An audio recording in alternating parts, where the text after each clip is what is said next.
Le 6 juin 1944, les Alliés débarquent en Normandie. Très vite, les troupes allemandes sont en difficulté. Les unités basées dans le sud de la France sont appelées en renfort. C'est le cas de la division Das Reich. Stationnée à Montauban, elle se met en route le 8 juin pour rejoindre le front. Les maquisards tentent de ralentir sa progression dans le Lot, en Dordogne et en Corrèze.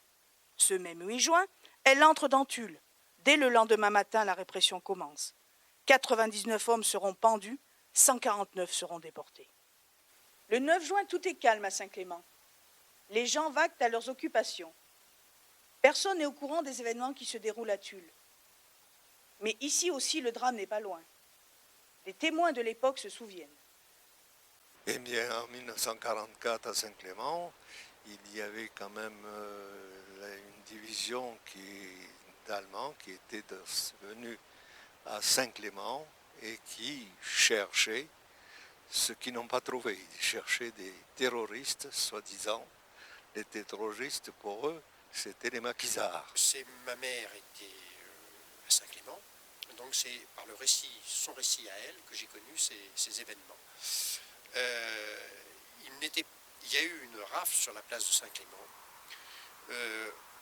D'après ce qu'elle m'a dit, le jour où il y a eu les pendus de Tulle, c'est-à-dire le 9 juin, parce qu'elle m'a donné une précision un jour, elle m'a dit « Heureusement, les habitants de Saint-Clément ne savaient pas ce qui se passait à Tulle ce jour-là ». Donc ça nous donne bien la date du 9 juin. Pour l'heure, on sait que c'est l'heure du déjeuner, puisqu'ils étaient à table. Moi, j'étais tout jeune, j'avais 12 ans. Ils sont venus à midi. Moi, j'allais au catéchisme. Il y en a un qui m'a pris par la main, il m'a dit « Come here, come here ». Il voulait que je vienne avec lui. Ce n'était pas mon but. Et je suis reparti chez moi. Qu'ont fait les Allemands? Alors, les Allemands, ils ont rassemblé tout le monde du bourg et ils nous ont rassemblés sur la place, ici même. Les hommes avaient été parqués d'un côté et les femmes avaient été parquées de l'autre, et on avait aligné ostensiblement des bidons d'essence. Donc ça rappelle certains scénarios dans d'autres communes du Limousin. La réputation des SS de la Das Reich n'était plus à faire. Devant une menace de plus en plus pressante, certains habitants ne veulent pas se laisser prendre au piège et usent de divers subterfuges. Vous avez caché une petite mémé dans le foin? Il l'avait mis dans le foin dans la grange pour qu'elle ne pouvait pas plus marcher. Alors aussi, on l'a couverte un peu. Il ne pouvait pas la plus se trouver non plus. Je ne l'ai pas vécu personnellement, mais mon épouse me l'a tellement raconté que c'est comme si j'avais assisté à l'événement. Donc elle était à l'école, et les Allemands, quand ils sont venus rassembler tout le monde, elle a pensé à son papa qui était chez son grand-père pour lui aider à travaux des champs. Elle a donc quitté la classe vite fait, traversé le pré de M. Bouis, qui était juste derrière la classe, et par le pré, elle est montée avertir son père qui était à la baisserie là-haut.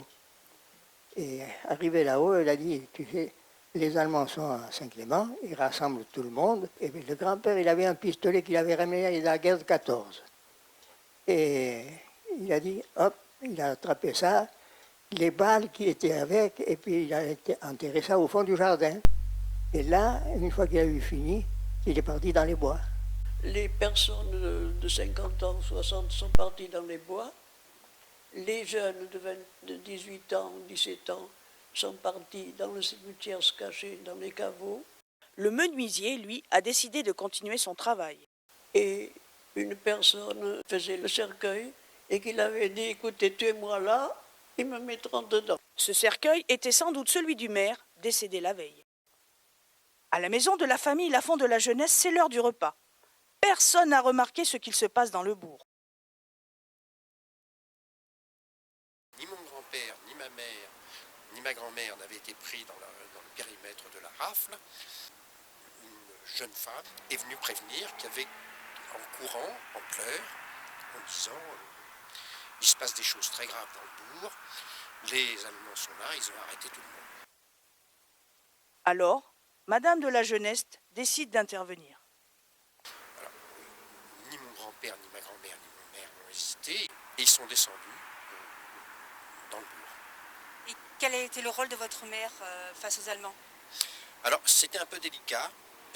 parce qu'elle parlait très bien allemand et elle est arrivée au moment où l'instituteur, Quintan, avait beaucoup de mal, parce que son allemand n'était pas très fluide, avait beaucoup de mal et surtout beaucoup de mal pour se faire croire. La grosse question que l'on commençait, la première question que l'on prenait, c'était la question des terroristes, pour reprendre le vocabulaire des SS, et des communistes. Y a-t-il des terroristes, y a-t-il des communistes? Ça revenait comme un leitmotiv. Et là, elle a nié carrément, en disant non, ici ce sont des braves gens, ils ne font que cultiver leur terre. Elle avait pris un ton très poli avec l'officier SS, un capitaine, peut-être un lieutenant, mais un peu d'égalité quand même. Elle l'a pris un peu de haut. Elle ne l'a pas pris de haut, elle n'a pas le point d'être mépris, mais enfin quand même, elle n'a pas voulu se mettre dans un état ni d'obséquiosité, ni de subordination absolue. Mais qu'est-ce qui a poussé ce détachement de la Das Reich à venir ici? Certainement une dénonciation. Il y avait une personne assez bien de chez elle et qui a cru être bien fait de déclarer que les maquisards étaient venus chercher le tabac la veille. Il y a eu des interrogations précises, dont une pour l'affaire du tabac, où le bureau de tabac avait donné le tabac aux résistants. Et les SS étaient au courant, et ils ont dit, mais comment se fait-il que ce tabac ait été donné aux résistants? Et ma mère, à court de réponse, a répondu, mais écoutez, quand on vous met une mitrailleuse sur le ventre, on est bien obligé de donner ce qu'on a, et on ne va pas faire autre chose. Et elle a même un peu laissé sous-entendre que c'était à eux d'organiser la protection des citoyens. Donc, on ne pouvait pas reprocher quoi que ce soit au bureau de tabac. Longtemps, les gens ont pensé que l'officier SS avait renoncé à son projet meurtrier en raison d'un événement datant de 1943. En mars, un avion allemand s'était écrasé à Saint-Clément. Marie-Louise Léniac se rappelle. De la chute d'un avion allemand en fin d'hiver 1943. J'étais en classe avec M. Quintan et nous sommes allés en groupe voir flamber cet avion à l'endroit au-dessus de Saint-Clément, sur la route de Seillac, dans l'endroit dit les Châtaigneaux. Et je me souviens de carcasses, de détonations. L'avion venait de la Grolière et les premiers ennuis de l'équipage s'est produit au Pilar. Un des pilotes s'est éjecté et le deuxième s'est éjecté dans les bois de la Nice. C'est les propriétaires du château qui sont portés secours et les voisins.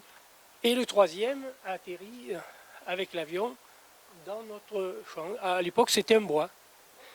Et lors du déboisement, on a trouvé une pièce, et plusieurs pièces, mais dont celle-là qui faisait partie de l'avion.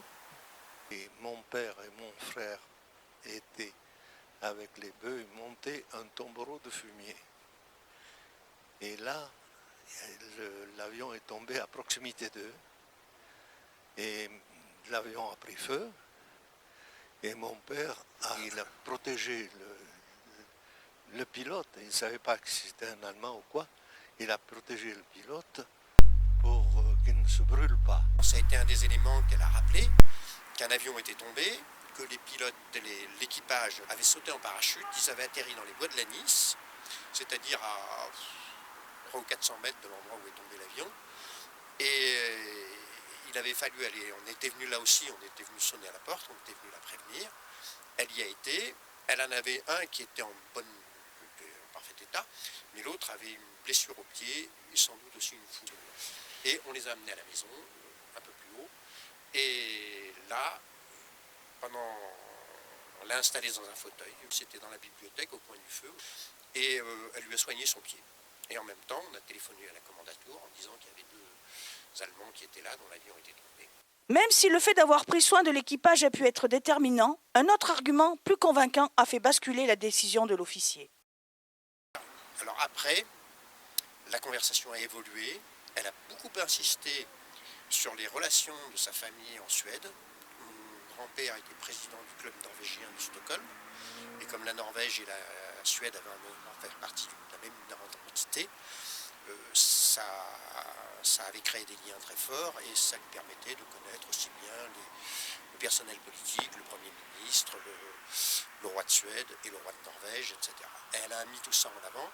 Elle a mis également en avant les relations que sa sœur, qui était la secrétaire de Nordling, qui jouera un rôle dans la libération de Paris après, connaissait également très bien, et elle a un peu joué de ça. Et ça s'est terminé qu'au bout de 2 heures, il y a eu beaucoup d'échanges radio. Il y a eu des échanges radio, et au bout de quelques temps, il y a eu un ordre de remonter en camion, de rembarquer les bidons d'essence et de lâcher. Les unités SS sont reparties, sans prendre de sanctions contre la population. Est-ce cette même unité qui, un peu plus tard, va massacrer 4 personnes à Saint-Jalles? Difficile de l'affirmer aujourd'hui.